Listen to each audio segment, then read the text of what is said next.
महाराष्ट्र पोलिसांचा raising day हा कोणत्या तारखेला साजरा केला जातो? महाराष्ट्र पोलिसांचा रेजिंग डे हा कोणत्या तारखेला साजरा केला जातो? खालील दिलेल्या ऑप्शन तुम्ही पाहू शकता. या प्रश्नाचं उत्तर घेत राहा. ऑप्शन 3 2 जानेवारी. महाराष्ट्र पोलिसांचा रेजिंग डे हा 2 जानेवारीला साजरा केला जातो.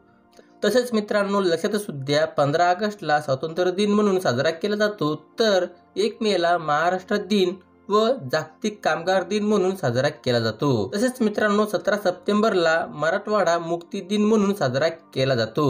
लक्षात असू द्या मित्रांनो महत्त्वाचा टॉपिक आहे.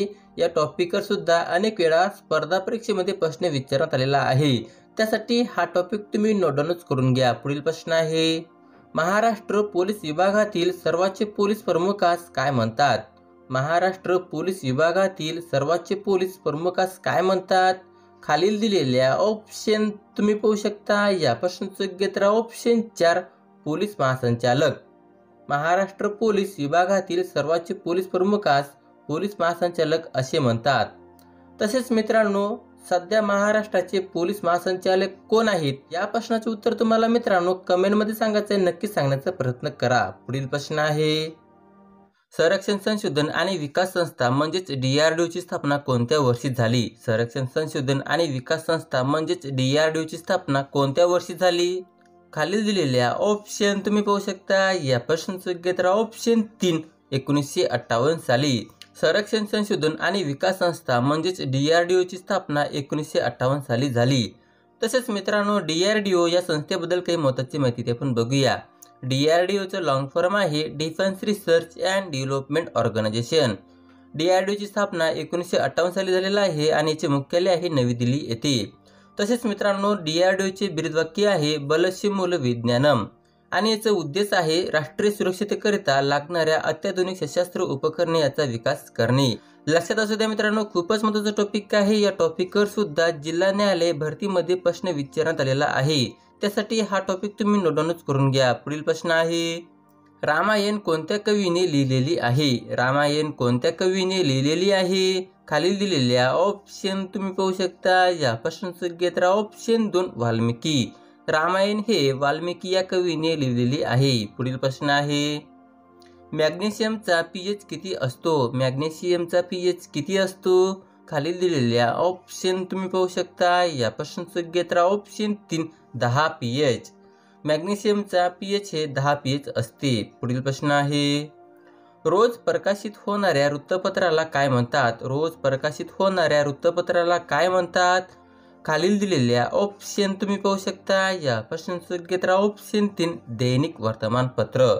रोज प्रकाशित होणाऱ्या वृत्तपत्राला दैनिक वर्तमानपत्र असे म्हणतात. तसेच मित्रांनो लक्षात असू द्या आठवड्यातून एकदा प्रकाशित होणाऱ्या वर्तमानपत्राला साप्ताहिक वर्तमानपत्र असे म्हणतात, तर महिन्याला एकदा प्रकाशित होणाऱ्या वर्तमानपत्राला मासिक वर्तमानपत्र असे म्हणतात. तसेच मित्रांनो वर्षाला एकदा प्रकाशित होणाऱ्या वर्तमानपत्राला वार्षिक वर्तमानपत्र असे म्हणतात. पुढील प्रश्न आहे, भारतातील सर्वात जुनी फुटबॉल स्पर्धा कोणती? भारतातील सर्वात जुनी फुटबॉल स्पर्धा कोणती? खालील दिलेल्या ऑप्शन तुम्ही पाहू शकता. या प्रश्नाचं उत्तर घेत राहा. ऑप्शन 1 करंडक स्पर्धा.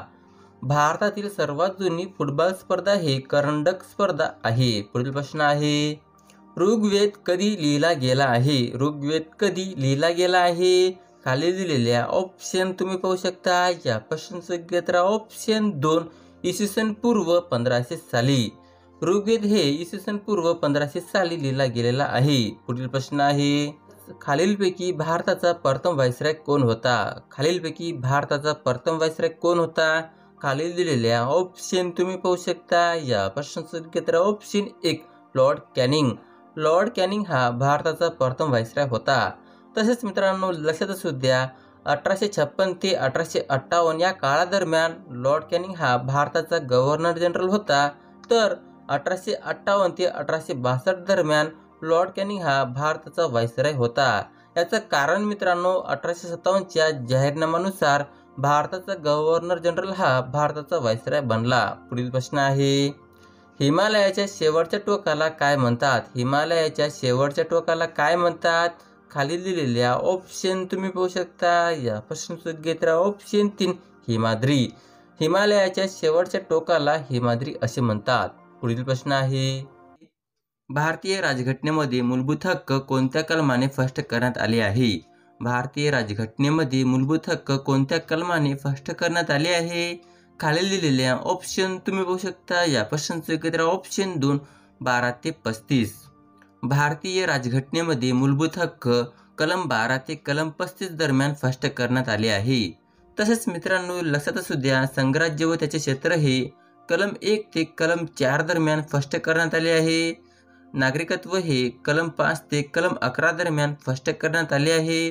मूलभूत हक्क हे कलम 12 ते कलम 35 दरम्यान स्पष्ट करण्यात आले आहे. मार्गदर्शन तत्वे हे कलम 36 ते कलम 51 या दरम्यान स्पष्ट करण्यात आले आहे. पुढील प्रश्न आहे, रणांगण या पुस्तकाचे लेखक कोण आहेत? रणांगण या पुस्तकाचे लेखक कोण आहेत? खालील दिलेल्या ऑप्शन तुम्ही पाहू शकता. या प्रश्नांचे एकत्र ऑप्शन 1 विश्राम बेडेकर. रणांगण या पुस्तकाचे लेखक हे विश्राम बेडेकर हे आहेत. पुढील प्रश्न आहे, RTI कायदा केव्हापासून लागू झाला? RTI कायदा केव्हापासून लागू झाला? खालील दिलेल्या ऑप्शन तुम्ही पाहू शकता. या प्रश्नांचे एकत्र ऑप्शन 2 2005 नुसार. RTI हा कायदा 2005 नुसार लागू झाला. तसेच मित्रांनो लक्षात असू द्या, हा कायदा संसदेने 15 जून 2005 दरम्यान मंजूर केला आणि 13 ऑक्टोबर 2005 ला हा कायदा पूर्णपणे लागू झाला. पुढील प्रश्न आहे, ब्राह्मो समाजाची स्थापना कोणत्या वर्षी झाला? ब्राह्मो समाजाची स्थापना कोणत्या वर्षी झाला? खालील दिलेले ऑप्शन तुम्ही पाहू शकता. या प्रश्नांचे एकत्र ऑप्शन 4 1828. ब्राह्मो समाजाची स्थापना ही 1828 साली झाला. तसेच मित्रांनो ब्राह्मो समाजाबद्दल काही महत्त्वाची माहिती ते आपण बघूया. ब्राह्मो समाजाचे संस्थापक आहेत राजा राममोहन राय आणि ब्राह्मो समाजाची स्थापना हे 20 ऑगस्ट 1828 साली झालेला आहे. तसेच याचे ठिकाण आहे मित्रांनो कोलकाता येथे. ब्राह्मो समाजामार्फत ब्रॅमेटिकल मॅगझिन हे वृत्तपत्र सुरू करण्यात आले. पुढील प्रश्न आहे, राष्ट्रपती खालीलपैकी कोणत्या व्यक्तीला शपथ देतात? राष्ट्रपती खालीलपैकी कोणत्या व्यक्तीला शपथ देतात? खालील दिलेल्या ऑप्शन तुम्ही पाहू शकता. या प्रश्नांचं एकत्र ऑप्शन 1 पंतप्रधान. राष्ट्रपती हे पंतप्रधान या व्यक्तीला शपथ देतात. पुढील प्रश्न आहे, वेद समाजाची स्थापना कोणत्या वर्षी झाला? वेद समाजाची स्थापना कोणत्या वर्षी झाला? खालील दिलेल्या ऑप्शन तुम्ही पाहू शकता. या प्रश्नांचं एकत्र ऑप्शन 2 1864 साली. वेद समाजाची स्थापना हे 1864 साली झालेला आहे. तसेच मित्रांनो वेद समाजाबद्दल काही महत्त्वाची माहिती ते आपण बघूया. वेद समाजाचे संस्थापक आहेत केशवचंद्र सेन आणि के धरलू नायडू. तसेच मित्रांनो वेद समाजाचे ठिकाण आहे मद्रास येथे.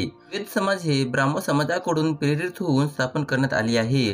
लक्षात असू द्या मित्रांनो खूपच महत्त्वाचं टॉपिक आहे. पुढील प्रश्न आहे, तोंडघशी पळणे या शब्दाचा अर्थ काय आहे? तोंडघशी पळणे या शब्दाचा अर्थ काय आहे? खालील दिलेल्या ऑप्शन तुम्ही पाहू शकता. या प्रश्नांचं एकत्र ऑप्शन 3 फजिती होणे. तोंडघशी पळणे या शब्दाचा अर्थ हे फजिती होणे असा आहे. पुढील प्रश्न आहे, भारत सेवक समाजाची स्थापना कोणत्या व्यक्तीने केले होते? भारत सेवक समाजाची स्थापना कोणत्या व्यक्तीने केले होते? खालील दिलेल्या ऑप्शन तुम्ही पाहू शकता. या प्रश्नाचं एकत्र ऑप्शन 1 गोपाळ गणेश गोखले. भारत सेवक समाजाची स्थापना हे गोपाळ गणेश गोखले या व्यक्तीने केले आहे. पुढील प्रश्न आहे, पण त्याआधी मित्रांनो जर तुम्हाला अशाच प्रकारचे व्हिडिओ पाहायचा असल्यास चॅनलला सबस्क्राईब करायला विसरू नका. पुढील प्रश्न आहे, 86वी घटनादुरुस्तीच्या वेळेस भारताचे पंतप्रधान कोण होते? 86वी घटनादुरुस्तीच्या वेळेस भारताचे पंतप्रधान कोण होते?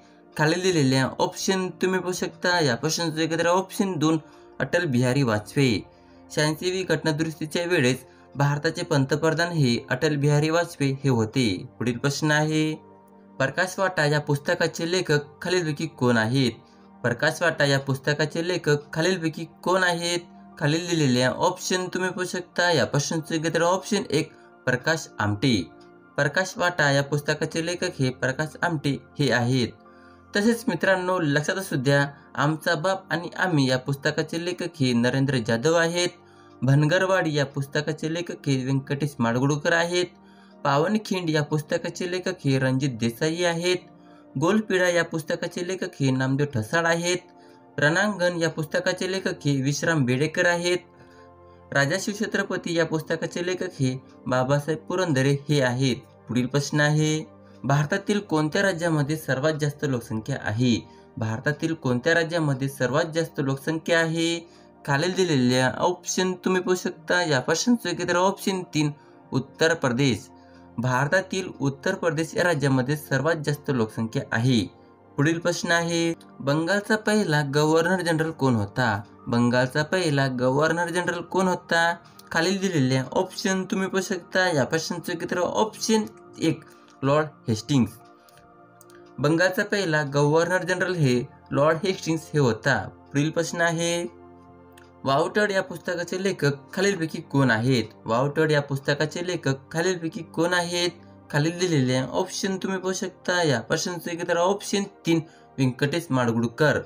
वावटळ या पुस्तकाचे लेखक हे व्यंकटेश माडगुळकर हे आहेत. पुढील प्रश्न आहे, वुड्स खलिता अहवाल कोणत्या वर्षी करण्यात आला?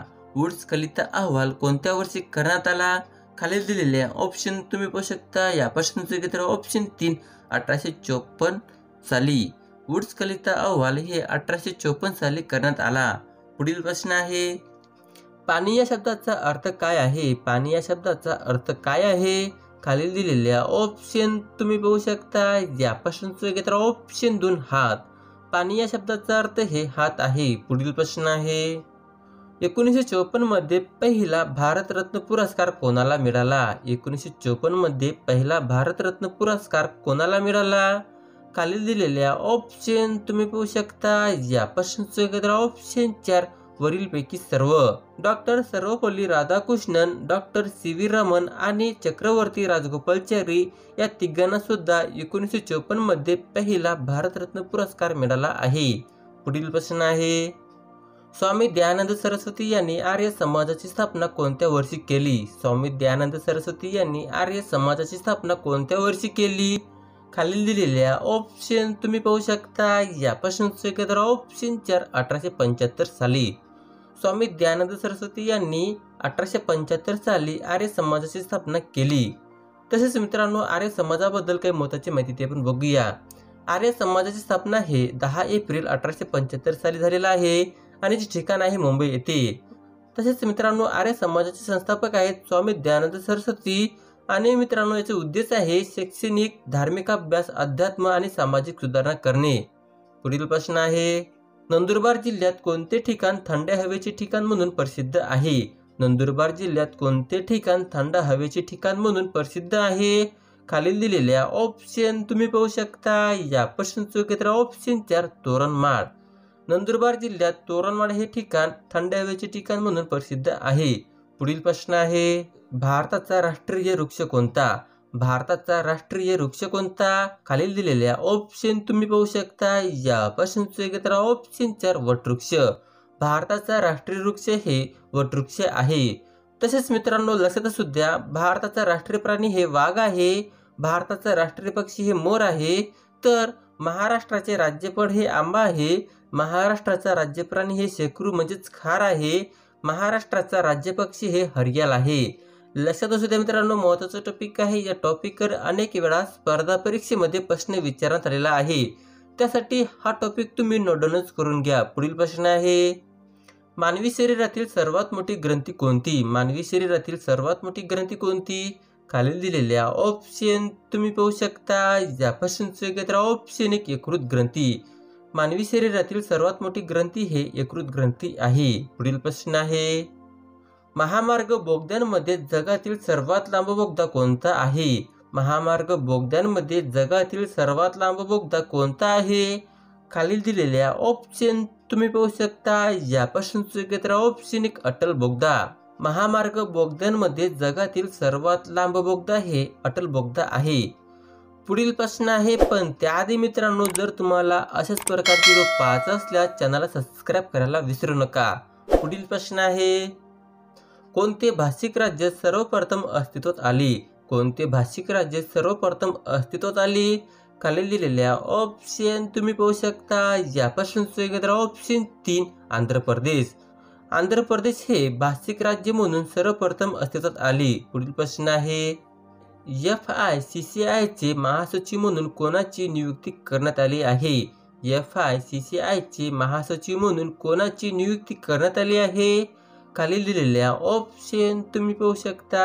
या प्रश्नाचं उत्तर आहे ऑप्शन 1 शैलेश पाठक. FICCIचे महासचिव म्हणून शैलेश पाठक यांची नियुक्ती करण्यात आली आहे. पुढील प्रश्न आहे, राज्यपालाच्या नेमणुकीची पद्धत भारताने कोणत्या देशाकडून घेतली आहे? राज्यपालाच्या नेमणुकीची पद्धत भारताने कोणत्या देशाकडून घेतली आहे? खालील दिलेल्या ऑप्शन तुम्ही पाहू शकता. या प्रश्नाचं उत्तर आहे ऑप्शन 3 कॅनडा. राज्यपालाच्या नेमणुकीची पद्धत हे भारताने कॅनडा या देशाकडून घेतली आहे. हा प्रश्न मित्रांनो अनेक वेळा स्पर्धा परीक्षेमध्ये विचारण्यात आलेला आहे. त्यासाठी हा प्रश्न तुम्ही नोट करून घ्या. पुढील प्रश्न आहे, अंबादेवी मंदिर हे महाराष्ट्रामधील खालीलपैकी कोणत्या शहरामध्ये स्थित आहे? अंबादेवी मंदिर हे महाराष्ट्रामधील खालीलपैकी कोणत्या शहरामध्ये स्थित आहे? खाली दिलेल्या ऑप्शन तुम्ही पाहू शकता. या प्रश्नाचं उत्तर ऑप्शन 1 अमरावती. अंबादेवी मंदिर हे महाराष्ट्रामधील अमरावती या शहरामध्ये स्थित आहे.